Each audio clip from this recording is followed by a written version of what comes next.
Des milliers de caisses de vin et de spiritueux qui s'accumulaient dans les entrepôts. Un événement qui fait le bonheur des consommateurs, celui de la SAQ et par le fait même, celui du gouvernement. Maxime Landry. Une succursale de la SAQ, grande comme 6 terrains de football. Le centre de distribution, habituellement fermé au public, est envahi cette fin de semaine par des milliers de consommateurs de vin et de spiritueux. 750 000 bouteilles en vente à Montréal et Québec, des rabais qui varient entre 20 et 50 %. Une première vente d'entrepôt pour la SAQ en été, un moment tout désigné. C'est une période très creuse, il faut l'admettre pour nous autres. Et ça va nous permettre de faire des ventes, effectivement, qu'on ferait d'habitude à ce qu'on appelle un Boxing Day, effectivement. La neige en moins. La neige en moins et le soleil en plus. Ici, les paniers se remplissent rapidement. Les gens n'achètent pas seulement une ou deux bouteilles, ils repartent avec des caisses complètes. Des excellentes affaires. Il y a des très bons prix à faire, particulièrement sur les spiritueux. Ça m'a coûté plus cher que je pensais. Combien? J'ai dépensé 256 piastres. Ce que la SAQ met en vente ici, ce sont des produits moins populaires, qui ont tendance à s'accumuler. Les goûts des Québécois évoluent. Les gens recherchent désormais des vins de plus grande qualité. L'an passé, c'était vraiment l'Italie qui avait le haut du pavé avec le sud de la France. Alors, changement important parce que le Chili en a perdu un petit peu. Même chose du côté de la Nouvelle-Zélande et l'Australie. Cette vente va donc permettre de créer de l'espace dans l'entrepôt. Ainsi, la SAQ va pouvoir stocker 450 nouveaux produits recherchés par les consommateurs. Une première vente qui devrait permettre à la SAQ d'empocher entre 4 et 5 millions de dollars. Pas surprenant qu'on souhaite déjà renouveler l'événement dès l'an prochain. Maxime Landry, TVA, Montréal. Et maintenant, Christine, est-ce qu'on a des chances d'éviter la pluie demain? Oh, je ne crois pas, Régent. Les nuages seront présents pas mal pour tous les secteurs. Là. Déjà, ça a commencé à se couvrir là, pour les secteurs plus à l'ouest. Ça se déplace là, vers le centre et l'est du Québec. Il y a des personnes qui vont voir quand même quelques percées de soleil. Je vous reviens avec tous les détails. À Montréal, des citoyens tentent d'empêcher l'agrandissement de l'épicerie, mais ils doivent s'incliner.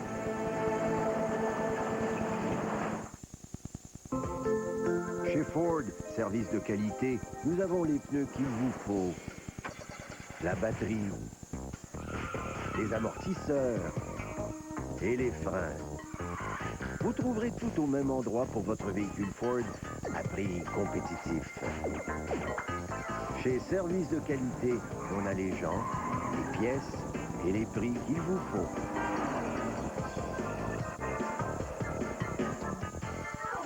Contre la rouille et contre le temps, l'air flambant neuf et sec en un rien de temps. Qu'est-ce qu'on met là-dessus? Murs et escaliers gardent leur beauté. Comme peinture, y a pas mieux. Oh non, pour le béton, qu'est-ce qu'on met là-dessus? Pour redonner l'éclat à une porte d'autrefois, le fini martelé ou argent de décor, qu'est-ce qu'on met là-dessus? Séchage rapide, béton, fini martelé et métallique, les nouvelles peintures de Nami sur Tremclad, c'est ce qu'on met là-dessus.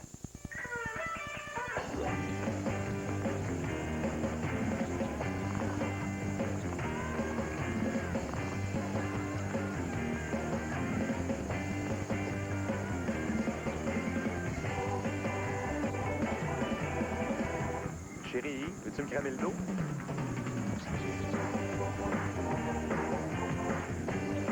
L'important, c'est de bien s'alimenter et d'être bien dans sa peau.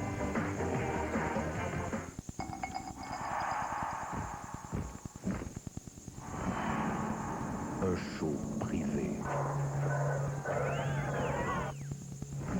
d'une méga star internationale. Et la façon d'y assister avec 3 de tes amis, c'est... Le retour des sons gagnants, la façon d'assister au Blind Date Molson Drive. Ça va brasser cet été. Aucun achat requis réservé aux 18 ans et plus. On peut démarrer? Je vais jouer à un jeu. Et chaque année, rendez-vous à la cabine téléphonique près du marchand de journaux de la station de Wall Street. Il est mort là! Tout le monde, aidez-moi! Il y a la moitié de la ville qui essaye de voir le gendarme de police! J'ai des tradis, et chaque année. Il ne t'arrête donc jamais!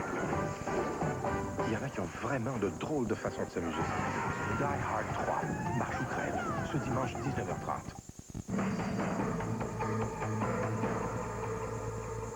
Un samedi matin plutôt mouvementé à Montréal, dans le quartier Plateau-Mont-Royal. C'est que le projet d'agrandissement d'un marché d'alimentation entraîne depuis plusieurs jours un mouvement de contestation. Un épicier qui souhaite prendre de l'expansion, des citoyens qui veulent protéger leur quartier, un débat qui a entraîné l'intervention des policiers. Daniel Renaud. Une demi-douzaine d'immeubles à logement partis en fumée pour faire face éventuellement à un édifice commercial et résidentiel de 4 étages. Débouté en cours plus tôt cette semaine, une trentaine d'opposants au projet ont bien tenté de bloquer les pelles mécaniques plus tôt en matinée. Ce projet-là est d'abord un projet immobilier, c'est pas un projet d'épicerie. C'est strictement une question d'argent. C'est du capitalisme sauvage, ça. On est tanné de voir des ajustements comme ça, puis que la ville remette notre quartier entre les mains des promoteurs. Si vous ne quittez pas les lieux, paisiblement et dès maintenant, je verrai à vous faire expulser. Une première intervention du démolisseur n'a rien donné. OK, on va vous donner là, 5 minutes pour quitter. Là. Après ça, Un ordre de la police non plus. Les agents casqués sont alors arrivés pour disperser les manifestants qui n'ont offert aucune résistance. Les pelles ont enfin pu commencer leur travail. Bien, écoutez, nous, on a suivi tout le processus, si vous voulez, qui est de la ville. On a passé par toutes les commissions. Alors, s'il y a un problème au niveau des règlements de la ville, c'est pas à nous à débattre le cas. Reste que des ponts devront être rétablis. Si employés et clients sont majoritairement favorables à ce que l'épicerie double en superficie, ça va ajouter des emplois dans le magasin. On va avoir plus de stock dedans, puis ça va être bon. Dans le voisinage, on craint les impacts. Ça va augmenter la circulation, c'est évident, dans le quartier, parce qu'une épicerie aussi grande, aussi intéressante, va attirer les gens de l'extérieur. Donc, ça va faire du trafic, ça va prendre du stationnement. Les travaux de démolition et de nettoyage devraient se poursuivre jusqu'à mardi soir. Ensuite, le quartier va retrouver son calme jusqu'au 1er août, date prévue pour les débuts de la reconstruction. Daniel Renaud, TVA, à Montréal.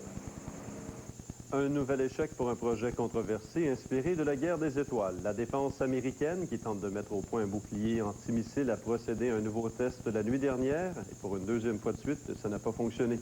Vincent Duhem.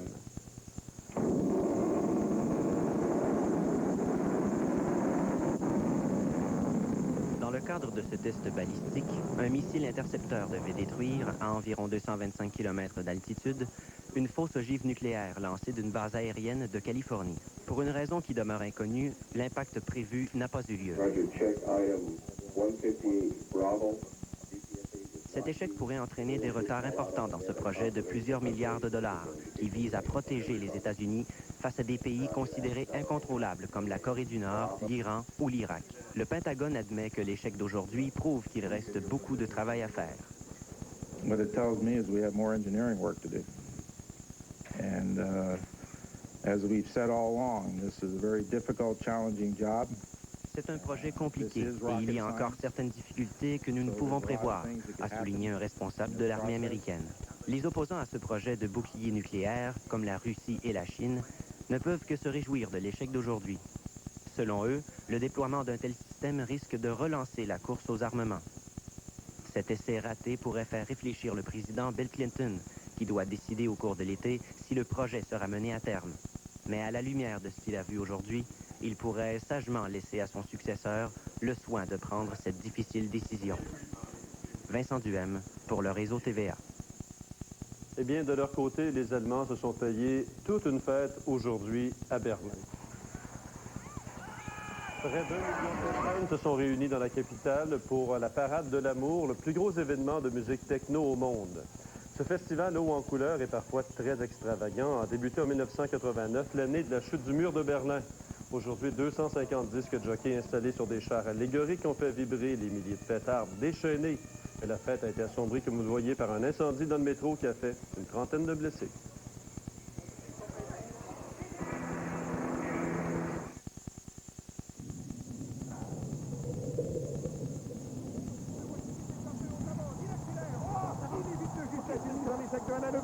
Il continue sa montée, contourne le bâton de tir de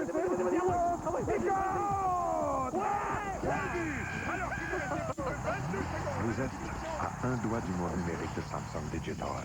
Une nouvelle gamme d'appareils électroniques pour la maison ou le bureau. Tous numériques, tous conçus pour votre plaisir. Pénétrez le monde de Samsung Digital. Tout le monde est invité. L'industrie en général des pâtes à papier a pris une nouvelle tournure. Il y a un vent de changement là, qui est vraiment plaisant. en ayant un atelier désancré ici, le monde savent, ils peuvent récupérer leur papier, il est nettoyé, puis ils ont fait de la bonne pâte avec. Cette pâte-là, elle est mélangée avec la pâte de l'usine. Je pense que l'industrie s'est mise à la barre. Il va y avoir du monde après nous autres, il ne faut pas oublier ça.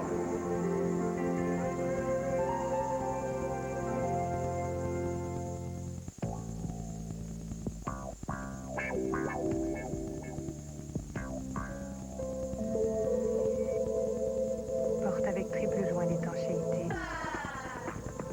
Moteur puissant de 132 chevaux. Climatiseur de série. La Néon 2000 de Chrysler. Son côté sophistiqué va vous séduire. Si vous voyez encore plus de gens que d'habitude chez Moores ces jours-ci, c'est parce que, en ce moment, Moores propose ses soldes d'été. Ce qui veut dire que vous trouverez des complets à partir de 120 $, des vestons sport à 100 $ et des chaussures, des pantalons et des vêtements sport, ainsi que des vêtements d'extérieur à des prix défiant toute concurrence. Après tout, même si de nombreux magasins offrent des soldes cet été, nous pensons que ce que nous avons à vous offrir vous ira comme un gant. Bonne coupe, bon prix, bonne réputation, Moores. TVA a toujours su garder son feu sacré. Ainsi, pour faire acte de purification, nous brûlons les anciens décors des Mordus. Et de ces cendres naîtront une toute nouvelle émission hebdomadaire. Les Nouveaux Mordus, bientôt à TVA. Christine, comme on l'annonçait samedi soir dernier, ça risque bien d'être un dimanche gris. Oui, un petit dimanche gris. Ben Ça fait plusieurs en ligne qu'on a comme ça, hein, Régent. Ça va durer là, au moins pour les 48 prochaines heures. Les précipitations qui devraient débuter là, bon, soit demain matin ou en mi-journée qui vont cesser là, lundi après-midi. Donc, des nuages pour tous les secteurs, mais ça va se dégager après. Et pour mardi, pour l'instant, on parle de soleil. On regarde tout de suite ce que ça donne en détail pour toute la province. On débute avec le sud-ouest. Donc, demain, là, des nuages avec des averses pour Montréal, les Laurentides, la Mauricie, les cantons de l'Est. Quelques éclaircies avec des averses ou orages là, pour l'Outaouais. Ça va se couvrir pour Québec et la Beauce. C'est suivi d'averses, les maximums qui vont varier entre 19 et 23. Lundi, sensiblement le même scénario. On aura tout de même des percées de soleil là, pour pratiquement tous les secteurs. Les averses là, qui vont cesser en après-midi. Ça va être suivi d'un dégagement, les maximums de 21 à 24. Dans l'Est, maintenant, ça se couvre en matinée pour le Saguenay-Lac-Saint-Jean, le Bas-Saint-Laurent. Ce sera suivi d'averses. Alternance de soleil et de nuages pour la Côte-Nord. Ailleurs, c'est des nuages, des averses, quelques percées de soleil pour la Gaspésie, les maximums de 17 à 21. Lundi, c'est les averses qui se poursuivent. Ça devrait cesser là, en après-midi. Les maximums qui vont varier entre 16 et 19. Au nord et à l'ouest, quelques éclaircies pour la baie de James. À Fermont, alternance de soleil et de nuages avec des averses pour la Abitibi-Témiscamingue, des averses, des orages, les maximums de 16 à 22. Lundi, quelques percées de soleil là, pour Fermont et l'Abitibi-Témiscamingue. Fermont, il y aura tout de même des averses. Alternance de soleil et de nuages pour la baie de James, des maximums de 17 à 22. Du côté de la côte est américaine, c'est pas beaucoup mieux. Là, des averses pour Cape Cod. Ça se couvre graduellement là, pour Old Orchard, Ogunquit. Il y aura certainement des averses aussi en après-midi. Pas beaucoup plus chaud, là, 22 degrés. Ailleurs, on parle de 24 et 29. Les nuages sont très présents là, pour Atlantic City et Wildwood aussi. On regarde maintenant les résultats des différents tirages de l'Auto-Québec. Ce soir, on débute avec la combinaison gagnante pour le Loto 649, 5, 10, 12, 38, 40, 41, complémentaire 11, Québec 49, 11, 14, 21, 22, 28, 40, complémentaire 16. La quotidienne à 3 chiffres, 6, 8, 3. À 4 chiffres, 8, 1, 6, 3. L'extra, 6, 2, 1, 0, 3, 1. Et on termine avec les 20 numéros gagnants pour le banco. 2, 12, 13, 18, 22, 25, 34, 38, 45, 49, 50, 51, 52, 54, 57, 60, 61, 62, 68 et le dernier, 69.